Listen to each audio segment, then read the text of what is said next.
Hello everyone and welcome to another raw umber video. I'm Lizet Dingemans and welcome first of all to my first 5-week online course. As you can see, I'm in a hairdresser at the moment. This is to do with the lockdown. It's my temporary studio, so you're going to have to just sort of bear with me a little bit. So let me start by introducing myself. Hello, I'm Lizet and I am originally from the Netherlands. I moved to the UK about 9 years ago, and this was to do with the fact that you could not, or I couldn't find any figurative art education in the Netherlands at the time. It was only conceptual. And so I moved to London to learn figurative art, which I really took to, as you can maybe figure out. And I stayed here ever since. So here I've got my practice and I teach as well.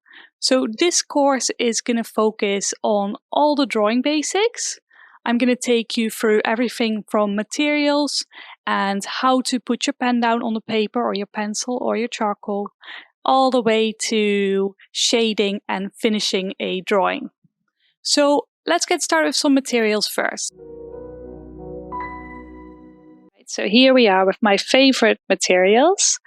I'll be using pencil in this material video just because it's easily available, it's easy to get, it's cheap. So let's have a look at that. So when you look on your pencil, it has an H, an HB or a B on it. For instance, this one has a B4, I believe. Yeah. So what that means, the higher the number, the softer or harder it is. So a 4B will be softer than a 3B, for instance, and a 4H will be softer than a 3H or 1H. So when I use the 3B on the paper, you can see that it actually lays down quite a bit of pencil, and that's because it's very soft, so it also goes darker. So as a general rule, I'll be using the 3 or 4B for the shadows. So that's the 3B, but let's say we use a hard one. If I put that down and I use the same amount of pressure, you can see that it barely lays anything on.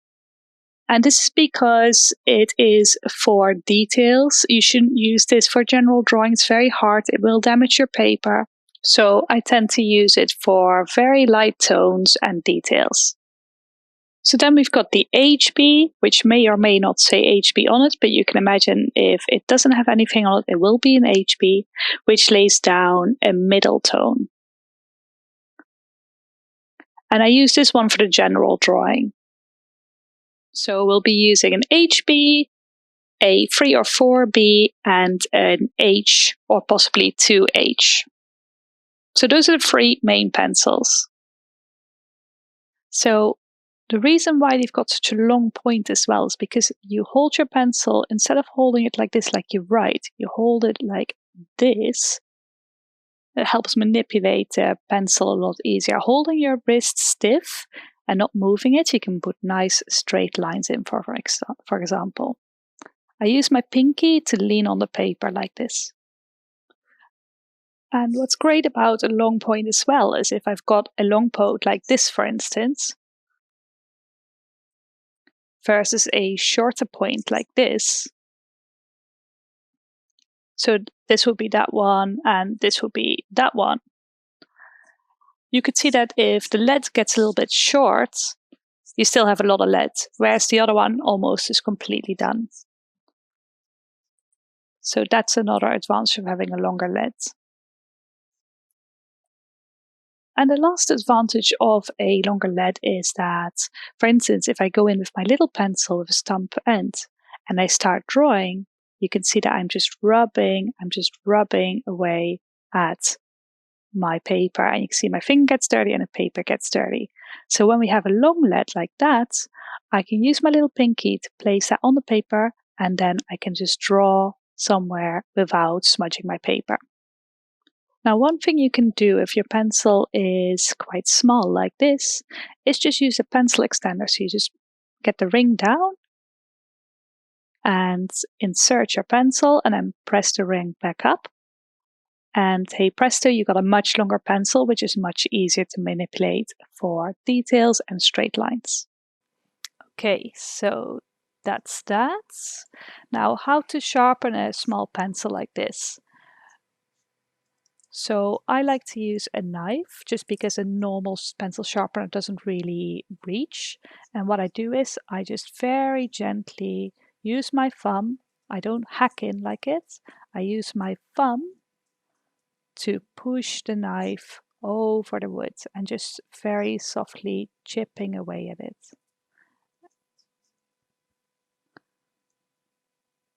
So I'm not actually moving the knife, I'm moving the pencil back. So I'm pulling with my left hand instead of pushing with my right. And I use my thumb to push the knife as well. And like this, you try to get rid of the wood and not touch the lead.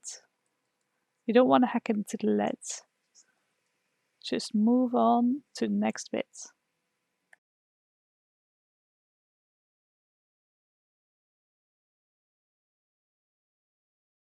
So what you're trying to do is get rid of the wood very gently, but don't touch the lead.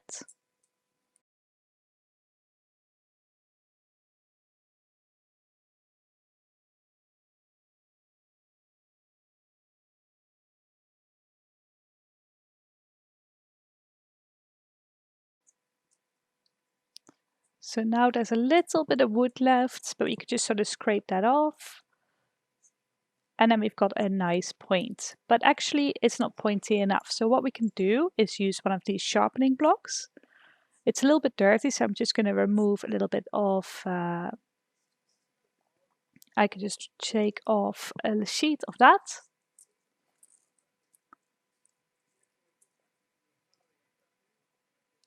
And we've got a new bit of sandpaper. Okay, so when you are sharpening your pencil, just make sure you put your finger on the lead like that and lay it on flat. So not angled, but nice and flat. And very gently just take off a bit of lead. You can see it's completely flat. Just put my finger on it to make it a bit more balanced because you don't want it snapping off. And then just put in the charcoal, the pencil. Now you can see that on one side. So what we need to do is turn it.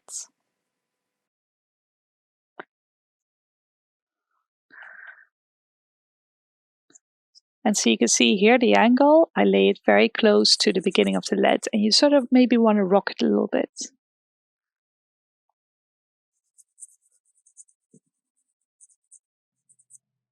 Okay, so now we've got one side done. So what I have to do is just twist it. So I just sort of twist it in my fingers and try to do every side. So I'm moving it and then twisting and moving and twisting.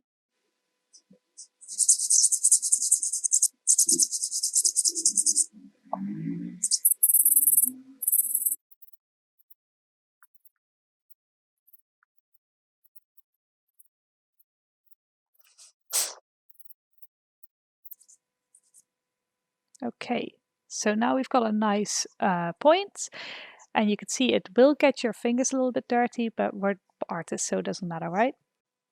So let's clean this up a little bit. Okay, so finally, in terms of pencils, you've also got a mechanical pencil. They range from 0.5, like this one, to about 3 mm. And I really like the really precise ones because you can sharpen them as well with the sharpening pads, and that gives a really, really nice fine point on them. Okay, so now I've got a nice fine point, and let me show you what I really like about them. So I've got some marks on the paper here, and let's say I want to fill in that little bit right there. It just fills it in really, really nicely and easily, just because it's so precise. So this is great for details. I would say maybe not for big marks and big shadows, but for making things a little bit sharper, more sharp, or filling in small details like that. I think it's perfect. Okay, so now let's have a look at some blending tools. So let me just put some shading down.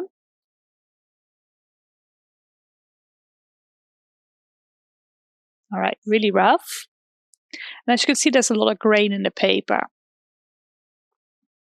So let's start with the stumps. So there's smaller and bigger stumps, and they come in all kinds of sizes. And then you got the brush, got hogs and synthetics, and my fingers, of course. So let me show you the brush. And I very lightly use the hog brush. You can see it sort of brings it all together. It just sort of blends it all together. Same thing with the synthetic one. You can see it does the same thing, but it does push the graphite around a little bit more, which is something that's fine with graphite, but maybe not with charcoal. So use a hog one when you use charcoal.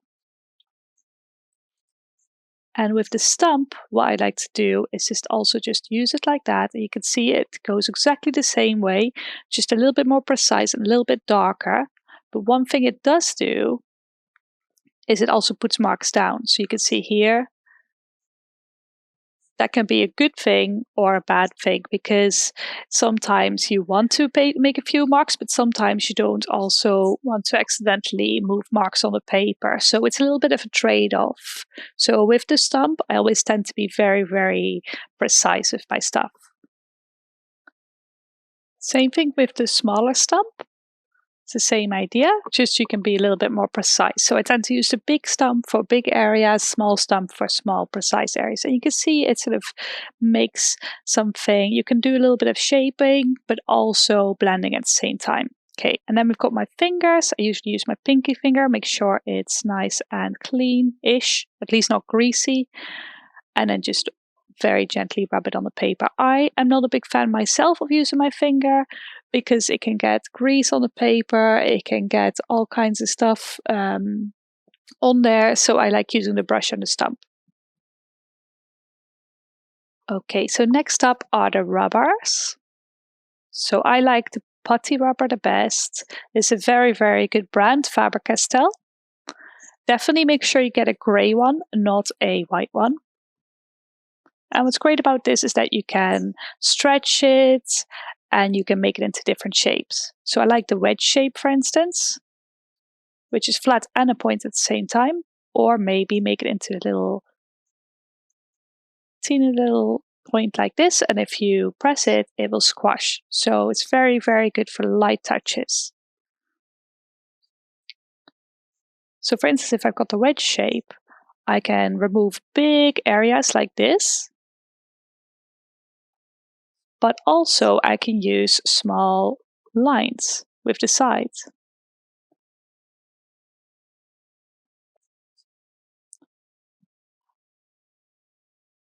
So then when I do the little pointy shape, I can get into details without removing too much because it doesn't let me do a lot of pressure. So for instance, on the top square here, I can just very lightly remove a bit. And that's great for precise detail work. And that's something you just can't really do with white rubber. So I really recommend you get a putty rubber. And then we've got the second eraser, so the normal white rubber. And what I like to do is take a little bit off so it's always fresh. Little wedge like that.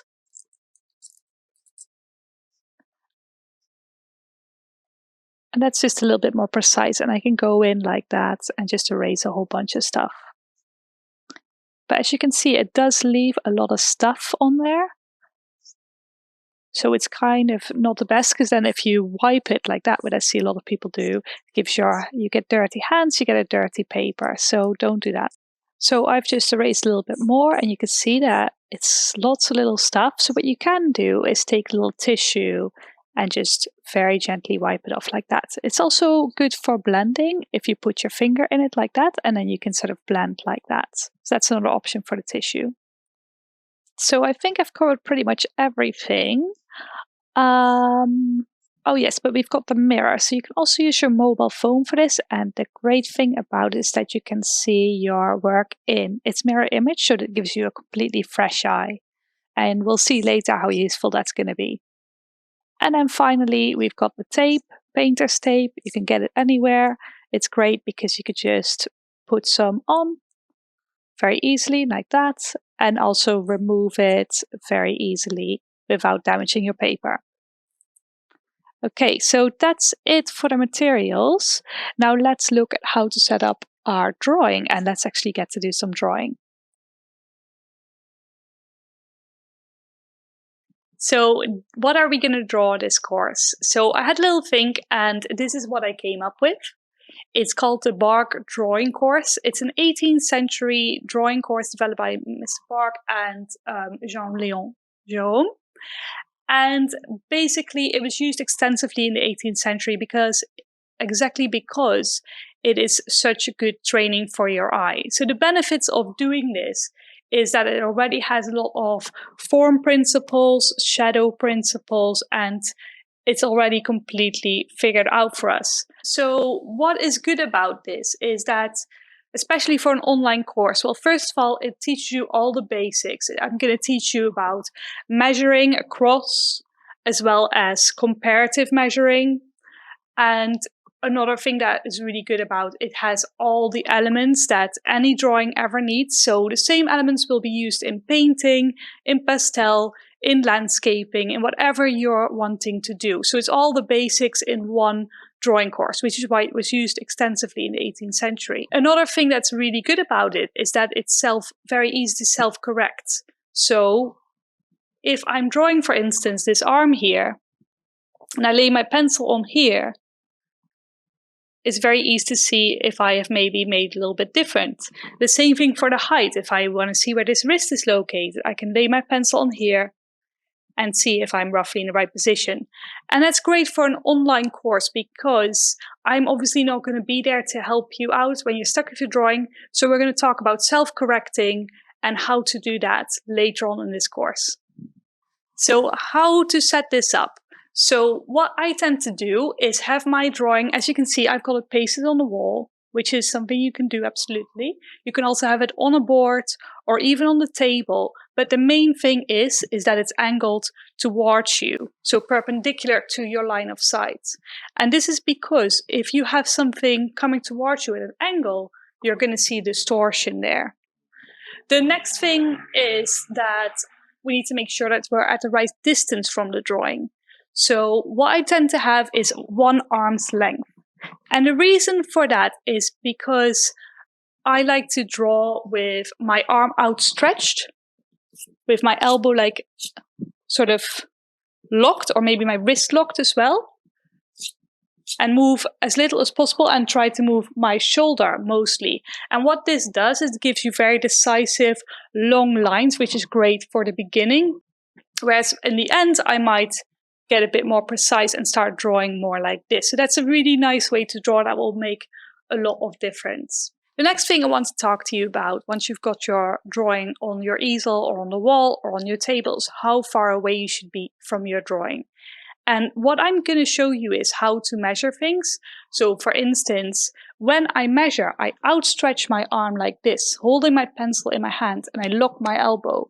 And the reason for that is that it's a very sturdy way to go about things. I also lock my wrist, for instance. If I didn't do that, my arm would go around and my measurements would be very, very wobbly. So you need to be at least 1 arm's length away from your drawing. And that way you can measure things, but also draw things with an outstretched arm. If you don't use your arm outstretched and you're drawing like this, first of all, it's very great for details, but maybe not for the big picture, because you're really looking at only a small area of your drawing. And what you want at the beginning is to look at the whole thing in one go. So at the beginning especially, I'm always very far away from my drawing. And then when I get to the details, that's where I'll start drawing more precisely. So make sure that you've got a good distance to your drawing. Also make sure that you have some time set just for drawing and you have a space where you don't have to be distracted. Even if it's just 1 hour a week and it's just a corner of your room somewhere, just make sure that you have that space that you can really dedicate to drawing. As a bonus for everyone who wants to already start with the drawing, I would say just start by exercising that stretched arm and just making those very long marks, because that's the way we're going to start drawing next video, and it might be good to already get some practice in.